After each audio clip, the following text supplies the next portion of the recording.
Halo teman-teman, Assalamualaikum warahmatullahi wabarakatuh. Jadi, pada pertemuan kali ini kita akan membahas mengenai strategi pembelajaran integratif dan kontekstual. Yang pertama yaitu strategi pembelajaran integratif. Strategi pembelajaran integratif adalah pendekatan pembelajaran yang menggabungkan beberapa mata pelajaran, konsep, atau kompetensi dalam satu kegiatan pembelajaran sehingga pembelajaran menjadi lebih utuh, saling terkait, dan bermakna. Nah, adapun ciri-ciri dari strategi pembelajaran integratif itu ada 4. Yang pertama yaitu materi tidak dipelajari secara terpisah tetapi dihubungkan satu sama lain. Yang kedua, fokus pada tema atau proyek yang menyeberangi berbagai disiplin ilmu. Yang ketiga, mengembangkan keterampilan berpikir kritis, kolaboratif, dan kreatif. Dan yang keempat, siswa melihat hubungan nyata antara satu pengetahuan dengan pengetahuan lainnya. Nah, sekarang contoh strategi pembelajaran integratif. Dalam melaksanakan proses pembelajaran, guru mengintegrasikan dua mata pelajaran yang memiliki pemahaman materi yang sama. Ketika guru pendidikan agama Islam hendak mengajarkan untuk membuang sampah pada tempatnya, maka guru akan terlebih dahulu menayangkan video pembelajaran tentang pencemaran lingkungan akibat membuang sampah sembarangan. Kemudian, guru menyisipkan dalil dan mengajarkan siswa untuk membuang sampah pada tempatnya atau di kotak sampah.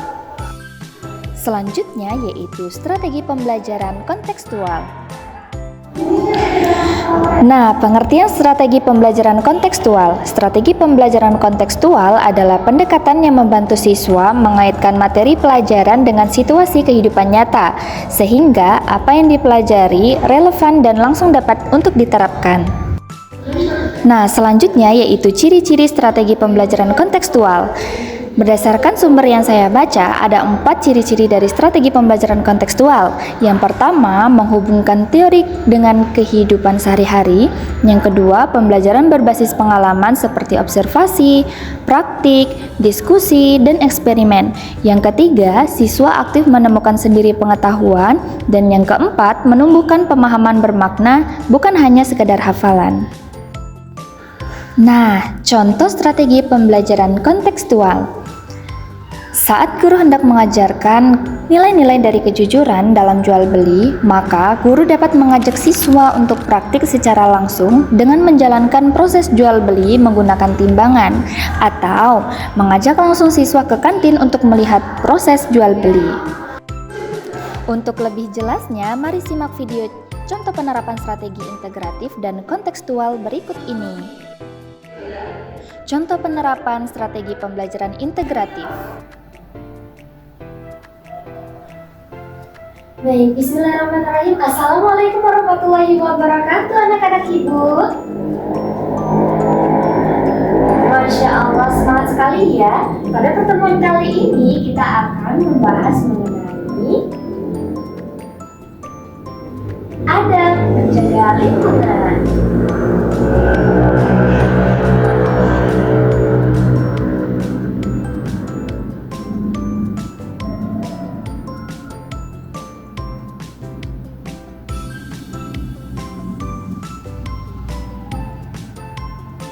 Nah, poin utama dari adab menjaga lingkungan ini adalah membuang sampah pada tempatnya.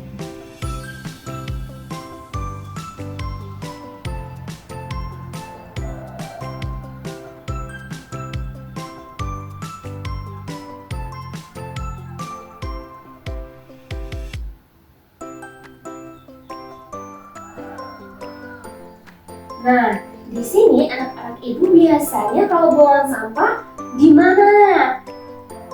Apa di sungai? Kenapa?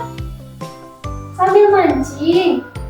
Tidak boleh ya nak ya, karena membuang sampah di sungai itu dapat menyebabkan banjir. Lalu kenapa? Oh kenapa? Kalau penasaran? Ibu ada satu video untuk kalian tonton nih. Ini berkaitan dengan alam yang diciptakan oleh Allah Subhanahu wa Ta'ala. Namun, di alam ini ternyata ada oknum atau seseorang yang berani mengotorinya, sehingga nanti akan terjadi banjir. Sini ibu ada video di laptop, silahkan kalian tonton ya.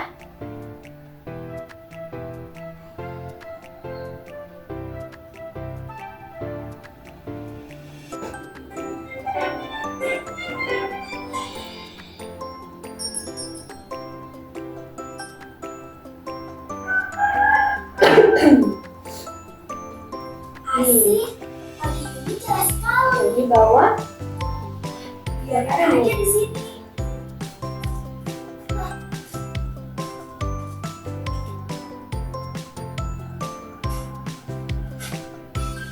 Asik, ikannya banyak ya. ini buang sampahnya cuma satu ya. Enaknya Cuma dalam satu sebenarnya sampahnya.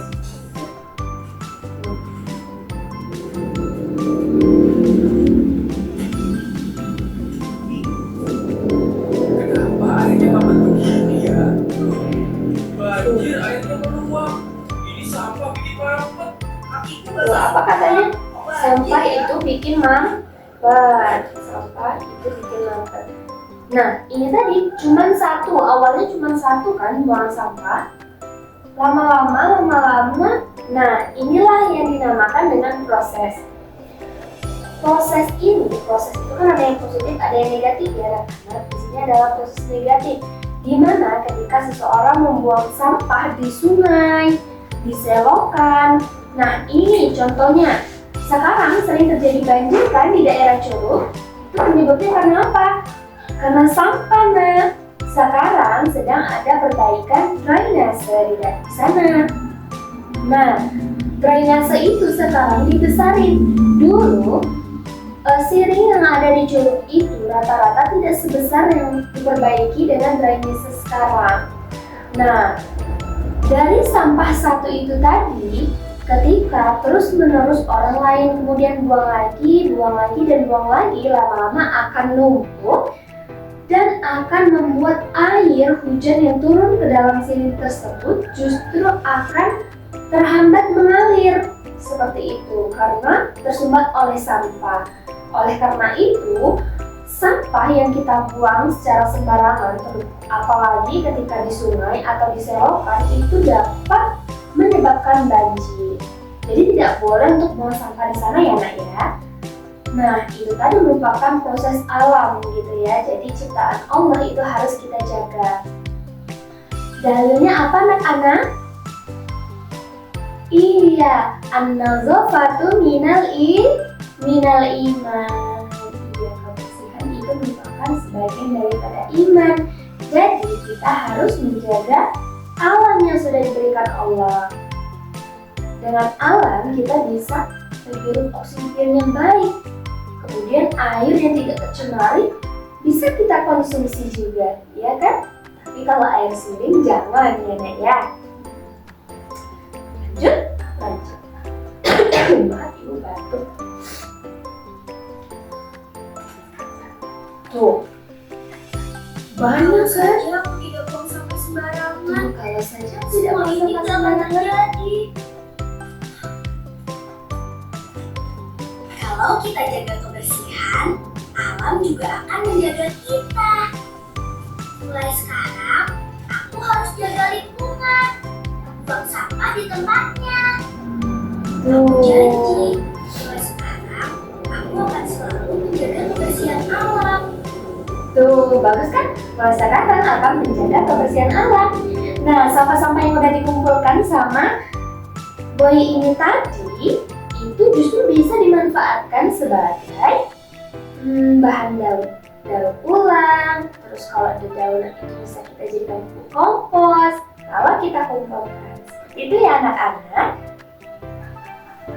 Nah, dari pembelajaran yang kita pelajari ini tadi, apakah sudah bisa dipahami oleh sama anak-anak ibu? Sudah bisa, Masya Allah, pintar banget ya. Baik, dari pembelajaran ini tadi bisa ditarik kesimpulan, ini merupakan contoh dari strategi integratif.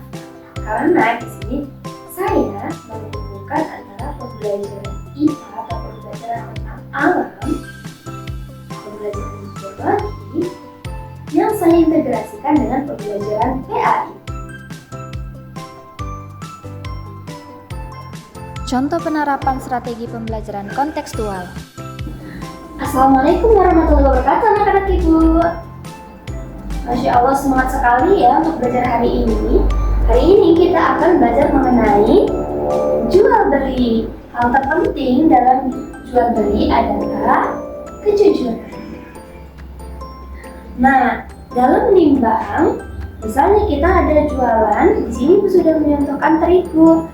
Ketika kita jualan terigu, nah nggak apa-apa harganya itu kita samakan dengan harga pasar. Nggak apa-apa ada saingan, tapi jangan pernah mainkan timbangan. Maksudnya mainkan timbangan adalah kita mengurangi berat dari timbangan sabunnya, atau mungkin kita akali bisa dengan menggunakan magnet supaya dia terasa lebih berat. Kemudian harganya kita beri harga murah, tidak harga pasaran. Itu termasuk ke dalam dosa. Nah, di sini ada yang mau coba praktekin nggak? Gimana contoh dari cara jual beli yang baik dan yang salah? Apa yang benar maupun yang salah? Oke. Jadi di sini Ibu yang akan mencontohkan dulu ya. Di sini Ibu sudah menyiapkan 1 kilo terigu, 1 kilo sagu. Kemudian di sini timbangan dan ada magnet. Tapi di sini magnet ini tidak diketahui oleh pembeli. Betul sekali. Misal nih, Ibu udah punya trik nih biar pembeli itu nggak tahu kalau Ibu pakai magnet, gitu kan? Nah, ini magnet. Kalau cuma ditempelkan gini aja di bawah sini, atau di sini ada tempat bolong misalnya. Kalau Ibu nggak jujur Ibu tempelin, ditimbang, ya, ditimbang.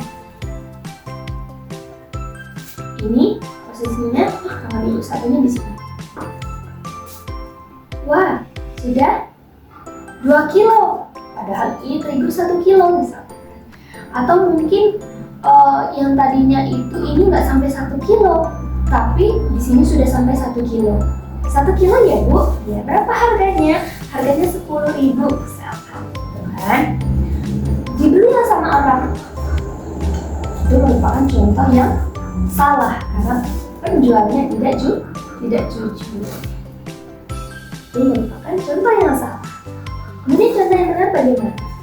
Contoh yang benar. Mau beli terigu yang ini Bu? Kita timbang dulu. Nah, sudah 1 kilogram ya, tanpa ada apapun, tanpa ada embel-embel ya, sudah pas 1 kilogram. Dan disaksikan juga sama orang. Oke, kita kemas, kita berikan kepada penjual. Terima kasih Bu. Nah, itu merupakan contoh jual beli yang benar. Itu. Terus bukan hanya dari segi pembelinya aja bukan dari segi penjualnya aja ya, tapi dari segi pembelinya juga. Nah, kalian sering jajan apa nih kalau di kantin? Gorengan. Biasanya ada nggak yang beli gorengannya itu 2.000 ngambilnya 3? Alhamdulillah anak ibu nggak ada yang seperti itu. Semoga nggak ada ya, beneran nggak ada ya. Karena berdosa. Kalau berdosa nanti kita masuk neraka. Oke, sudah paham anak-anak? Kalau untuk menjual dan membeli itu harus jujur. Masya Allah. Nah, dapat kita simpulkan bahwasannya contoh dari pembelajaran kedua ini tadi merupakan contoh strategi pembelajaran kontekstual. Karena di sini guru berusaha untuk langsung mengaitkannya dengan kehidupan sehari-hari siswa dan langsung dipraktikkan. Hal ini juga bisa langsung dilaksanakan ketika mereka belanja di kantin seperti itu. Terima kasih banyak anak-anak ibu. Besok kita lanjut lagi pembelajarannya ya. Wassalamualaikum warahmatullahi wabarakatuh.